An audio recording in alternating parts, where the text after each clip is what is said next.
Hi guys! Today is Whatever I Want Wednesday, and what I want to do today is address a question I've been getting from a lot of viewers. That question is, hey Zoe, so I completed the 4 steps of croquis building, and now I have this tracing paper drawing of a body. What do I do with it? How do I use it? That's a good question. Remember when I said that you need to continue to transfer your plumb line and your center front to every step because you're only going to use the last step. You're not going to use these other 3. Okay. So make sure you have that information on your last step, male or female. And then you're going to take that and you're going to need to transfer it to harder paper because you don't want to carry around tracing paper, okay? It's very fragile, right? So you have a couple of options. You can take it to a Xerox machine and make a direct copy of it. If you do that, because you've been drawing with pencil this whole time, you're going to want to make sure that you increase the ink density. I think that's what they call it on Xerox machines, where you make the ink show up darker. You don't need to use really thick paper. Like my croquis are all on regular 24, 28 pound Xerox paper, and it's fine, you know? And I make a couple of copies just to have around. I also like to flip the tracing paper over and make a couple of Xerox copies that way so that I have 2 different poses, essentially. Another thing you can do is to scan your tracing paper step 4 croquis and manipulate it in Photoshop. I prefer this method for a few different reasons. Number 1, you can just copy and paste several croquis onto one sheet of paper. So I have 3 side views that I can choose from now whenever I want to do a side view. You can play with the size of your croquis. Like this is just on 8.5 by 11 paper. And so my croquis are about 10.5, 10 inches tall. And that's nice for everyday design work. But if I wanted to really focus on, let's say I wanted to focus on bathing suits. Like I would want a bigger croquis so I can really get in there with some nice little details. And so I would blow it up so that I have that. Here's one that's a little bit bigger, but not that much bigger. And again, I did the mirror image thing because believe it or not, it can change the overall look, especially later on when you're composing your figures together. If you've done your croquis correctly, it will read nicely as the mirror image, as nicely as it did in the original. If you flip it and the mirror image looks weird, that means there's something wrong with the original croquis and you need to fix that. I also like to do like a front, back, and side on one sheet of paper so that I can just carry around one sheet of paper with me all the time and I have access to all 3 views. With male croquis, sometimes I don't get to fit 3, but I will fit a front and a side at least. So I'll scan in all my poses and then I'll pull what poses I want to be working with for a specific design project. Like I pulled these 2 together because I thought these poses worked well for the same project. And so I used these 2 poses together for a lot of the work. I mean, they're kind of similar, right?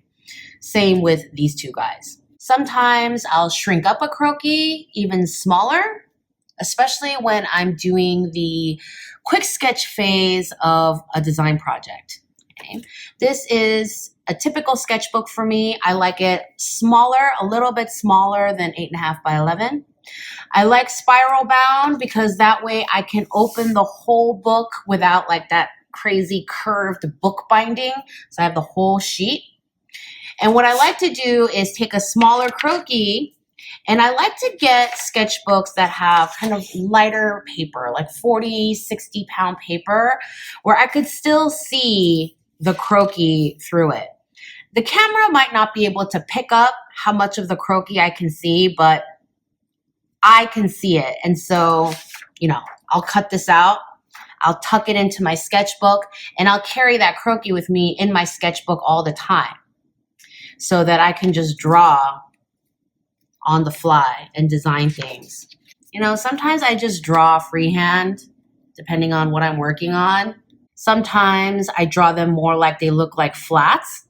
And sometimes I want the body. And so you can tell that the pose is in there. So I'll have a smaller croquis and I'm just drawing right on top. Marker paper is really awesome because you can just put the marker paper right on top and you can see right through it. And so here you are with your croquis and you can just start working right away, whether it's a really quick design sketch or a much more elaborate illustration, right? Whatever, right? When it comes to thicker papers like watercolor paper or Bristol board or some of that thicker marker rendering paper, you have two options. One, you can take your croquis, tape it to the back of your paper, and take your paper to a window on a sunny day. And if your croquis is dark enough and it's bright enough outside, you can see your croquis right through the paper and you can use it in that way. You're probably going to want to tape it down because it's harder to kind of keep everything in place when you're drawing against a window like that. So when you pick a tape, make sure it's something not too sticky so that it doesn't peel up layers of paper when you peel the tape up.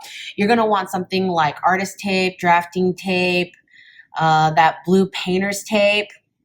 You know, what I like to do is just take tape and pick up lint off my body so that the lint from the back of the tape will make it less sticky. You can also use a light box, and light boxes can be expensive. And I was the broke kid in college, so I don't want to tell you guys to go buy a bunch of expensive things, but just like proper paintbrushes, a light box is something you can just buy once and take good care of it, and it will last you a really long time and it will be worth the investment.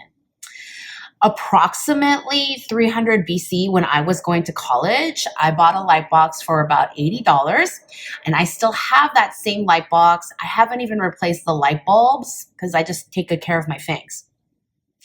And if we were to talk about cost per use, it's probably something like 0.0000001 cent per use at this point because I've been using it so much. And you have the benefit of, not having to wait for the sun to come up to use it. If anything, you want a dark room. So yeah, like good paintbrushes, light box, especially if you do a lot of watercolor and you want to have a good template for your underdrawing. Having a light box is great. They make them really small and thin now. Mine is a little bit bulky, but whatever. I've seen some that are so thin and lightweight that they look like legal pads and students carry them to and fro school, no problem.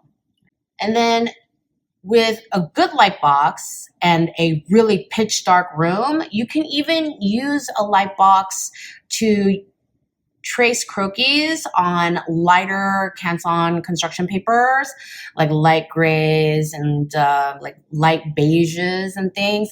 If you watch my How to Illustrate White Fabrics video, you know that I'm a big fan of using a slightly colored background and having an opaque whitewash on top to really make the white pop.